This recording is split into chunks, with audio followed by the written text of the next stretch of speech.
Les ours sont des mammifères de la famille des ursidés. Ils sont connus pour leur taille imposante, leur force et leur régime alimentaire omnivore. Il existe plusieurs espèces d'ours à travers le monde, notamment l'ours brun, l'ours noir, l'ours polaire, l'ours panda et l'ours à lunettes. Les ours bruns, Ursus arctos, sont répartis dans plusieurs régions du globe, notamment en Amérique du Nord, en Europe et en Asie. Ils sont considérés comme l'une des espèces d'ours les plus répandues. En Amérique du Nord, les ours bruns sont présents dans des régions telles que l'Alaska, le Canada et certains États des États-Unis, tels que l'Idaho, le Montana et le Wyoming. Ils occupent divers habitats, notamment les forêts, les zones montagneuses et les plaines. En Europe, les ours bruns sont présents principalement dans des pays comme la Russie, la Suède, la Finlande, la Norvège, la Slovénie, la Roumanie et la Bulgarie. Ils ont réussi à se rétablir dans certaines régions après avoir été menacés par la chasse excessive et la destruction de leur habitat. En Asie, les ours bruns sont répartis dans plusieurs pays, notamment la Russie, la Chine, la Corée du Nord, la Corée du Sud, le Japon et certains pays d'Asie centrale. En Chine, par exemple, ils sont présents dans les régions montagneuses du nord-ouest du pays, notamment dans la province du Sichuan. Il convient de noter que la répartition exacte des ours bruns peut varier selon les sous-espèces et les populations locales. Certaines populations d'ours bruns sont également menacées en raison de la destruction de leur habitat, du braconnage et de conflits avec les activités humaines. La conservation des ours bruns et de leur habitat est donc un enjeu important pour assurer leur survie à long terme. La plupart des ours sont considérés comme des animaux solitaires. Ils préfèrent généralement vivre et se déplacer seuls plutôt qu'en groupes sociaux. Cependant, il existe certaines exceptions à cette règle générale. Les ours bruns et les ours noirs, par exemple, sont souvent solitaires. Les individus adultes mènent une vie solitaire, sauf pendant la saison de reproduction ou lorsqu'une mère élève ses oursons. Les ours polaires sont également principalement solitaires, bien qu'ils puissent se rassembler temporairement dans des zones riches en nourriture, comme les carcasses de phoques. Cependant, il y a quelques espèces d'ours qui montrent des comportements sociaux plus développés. Les ours à lunettes, par exemple, peuvent former des groupes sociaux composés de plusieurs individus, généralement des femelles avec leurs petits. Les ours pandas géants peuvent également se regrouper dans certaines situations, telles que les zones riches en bambou lors de la saison de reproduction. Il est important de noter que même si les ours sont généralement solitaires, cela ne signifie pas qu'ils évitent complètement les interactions sociales. Ils peuvent parfois se rencontrer et interagir avec d'autres ours, que ce soit pour des raisons de reproduction, de compétition pour les ressources alimentaires ou pour des interactions territoriales. Cependant, ces interactions restent généralement limitées et les ours préfèrent éviter les confrontations directes autant que possible. Le régime alimentaire des ours varie en fonction de leur espèce, de leur environnement et des ressources disponibles. Voici un aperçu général des régimes alimentaires des principales espèces d'ours. Ours bruns. Les ours bruns sont omnivores et leur régime alimentaire varie considérablement en fonction de leur habitat et de la saison. Ils se nourrissent principalement de plantes, de fruits, de baies, de noix, de grêles, de racines et de tubercules. Ils complètent également leur régime avec des insectes, des petits mammifères, des poissons, des crustacés et, occasionnellement, de grands herbivores. Ours noirs. Les ours noirs sont également omnivores, mais leur régime alimentaire est plus axé sur les plantes. Ils se nourrissent de fruits, de baies, de noix, de grêles, de jeunes pousses, de tubercules et d'herbes. Ils consomment également des insectes, des petits mammifères, des poissons, des charognes et du miel. Ours polaires. Les ours polaires sont principalement carnivores et dépendent principalement des phoques et d'autres animaux marins pour se nourrir. Leur régime alimentaire comprend des phoques annelés, des phoques barbus et des morses. Ils peuvent aussi consommer des poissons, des oiseaux et des carcasses d'animaux échoués. Ours panda géant. Le régime alimentaire du panda géant est principalement herbivore. Il se nourrit presque exclusivement de bambou, consommant jusqu'à 12 à 38 kg de bambou par jour. Cependant, ils peuvent également manger d'autres plantes, des fruits, des graines et des petits animaux occasionnellement. Il est important de noter que ces descriptions sont des généralités et que le régime alimentaire précis peut varier en fonction de la disponibilité des ressources alimentaires dans leur habitat spécifique. Par exemple, en cas de rareté de certaines sources de nourriture, certains ours peuvent s'adapter et diversifier temporairement leur régime pour répondre à leurs besoins énergétiques. Les ours sont souvent associés à la culture populaire et sont considérés comme des symboles de force, de puissance et de courage dans de nombreuses sociétés à travers le monde.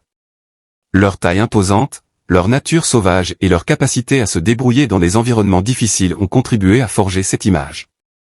Dans de nombreuses cultures, les ours sont des personnages emblématiques de contes, de légendes et de mythes. Ils peuvent représenter des qualités telles que la bravoure, la protection, la sagesse ou encore la force brute. Par exemple, dans la mythologie grecque, l'ours est associé à la déesse Artémis et représente la chasse et la nature sauvage. Les ours sont également présents dans les arts, la littérature, les films et les mascottes sportives.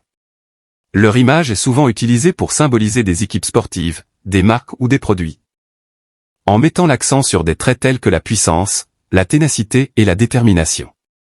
Il convient toutefois de noter que la perception culturelle des ours peut varier d'une société à l'autre. Dans certaines cultures autochtones, les ours sont vénérés et considérés comme des esprits protecteurs ou des guides spirituels. Dans d'autres cultures, les ours peuvent être associés à la peur ou à des représentations plus négatives.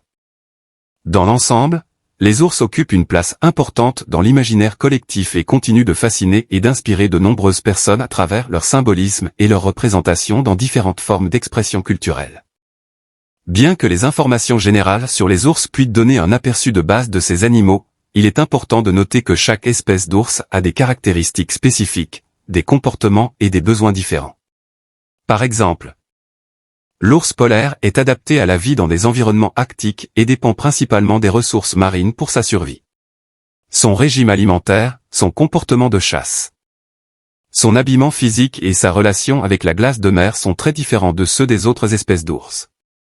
De même, les pandas géants sont adaptés à un régime alimentaire presque exclusivement à base de bambou. Et leur structure corporelle et leur comportement sont spécifiquement adaptés à cette alimentation particulière. Chaque espèce d'ours a également des besoins spécifiques en termes d'habitat, de territoire, de reproduction, de comportement social et de conservation. Par conséquent, pour obtenir des informations plus détaillées et précises sur une espèce d'ours spécifique, il est recommandé de se référer à des sources spécialisées, à des experts en la matière ou à des études scientifiques spécifiques à cette espèce. La compréhension approfondie des différentes espèces d'ours est essentielle pour assurer leur conservation et leur coexistence harmonieuse avec les êtres humains et leur environnement. La reproduction chez les ours varie en fonction de l'espèce. Mais il existe quelques généralités concernant leur cycle de reproduction. Voici quelques informations générales sur la reproduction des ours. Saison de reproduction. La plupart des ours ont une saison de reproduction spécifique pendant laquelle les mâles et les femelles sont sexuellement actifs. Cette période varie d'une espèce à l'autre et est généralement influencée par des facteurs tels que la disponibilité des ressources alimentaires et les conditions environnementales.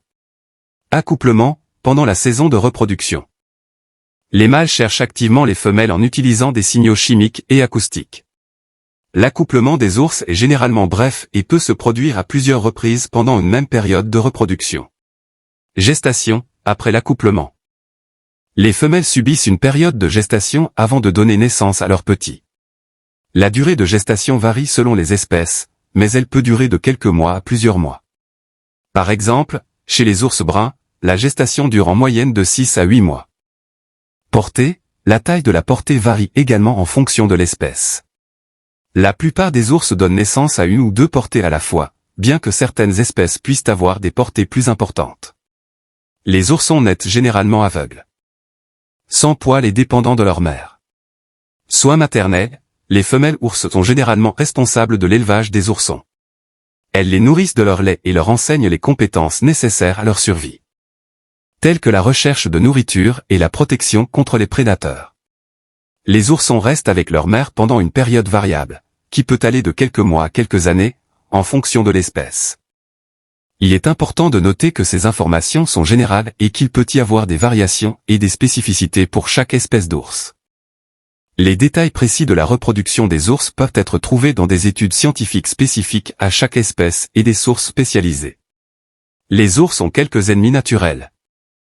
Bien que leur statut de prédateur de haut de chaîne alimentaire les place généralement au sommet de la chaîne alimentaire.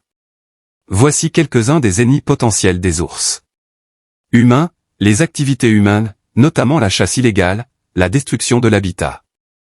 Les conflits avec l'élevage et les collisions routières constituent une menace importante pour les populations d'ours à travers le monde. La chasse légale, pratiquée dans certains pays et réglementée par des quotas, peut également avoir un impact sur les populations d'ours si elle n'est pas gérée de manière durable. Prédateurs, les oursons et les ours affaiblis peuvent être vulnérables aux attaques de prédateurs tels que les loups. Les grands carnivores comme les tigres ou les lions dans certaines régions d'Afrique, ou d'autres ours plus grands. Cependant, les rencontres entre ces espèces sont relativement rares. Concurrents, dans certaines régions où les ressources alimentaires sont limitées. Les ours peuvent être en compétition avec d'autres espèces pour la nourriture. Par exemple, les ours bruns peuvent entrer en conflit avec les loups ou les gloutons pour l'accès aux carcasses d'animaux ou les territoires de chasse. Maladies, les ours peuvent également être affectés par des maladies, notamment la parasitose, la rage et d'autres infections. Ces maladies peuvent affaiblir les individus et avoir un impact sur les populations d'ours si elles se propagent. Il est important de noter que les menaces pour les ours varient d'une espèce à l'autre et d'une région à l'autre. La conservation des ours et la protection de leur habitat sont essentielles pour assurer leur survie et minimiser les conflits avec les humains et d'autres espèces.